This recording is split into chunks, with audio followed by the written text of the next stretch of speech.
अस्सलाम वालेकुम नाजरीन, मैं हूं नीलम नवाब। आप देख रहे हैं PKN न्यूज़। सबसे पहले पेट्रोलिंग पुलिस गुजरांवाला रीजन की नाजायज़ असलहा लेकर हाईवेज पर घूमने वालों के खिलाफ कार्रवाई।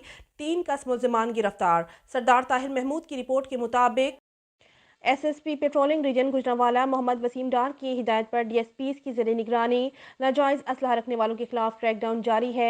इसी तनाजुर में पेट्रोलिंग पोस्ट फुलजोरिया की पेट्रोलिंग टीम के इंचार्ज तनवीर अहमद हमरा पेट्रोलिंग टीम ने दौरान नाकाबंदी फजलाबाद से क्लाशनकोफ और सैकड़ों गोलियां बरामद की, जबकि पेट्रोलिंग पुलिस बासीवाला की पेट्रोलिंग टीम के in charge sub inspector Shahid Nawaz हमरा पेट्रोलिंग टीम ने कलीमुल्ला से जदीद राइफल 223 बोर और गोलियां बरामद की। इलाहाबादी पेट्रोलिंग पोस्ट छछरवाली की पेट्रोलिंग टीम के इंचार्ज सैफुल्ला हमरा पेट्रोलिंग टीम ने दौरान नाकाबंदी मजहर अहमद से जदीद राइफल 223 बोर और गोलियां बरामद की।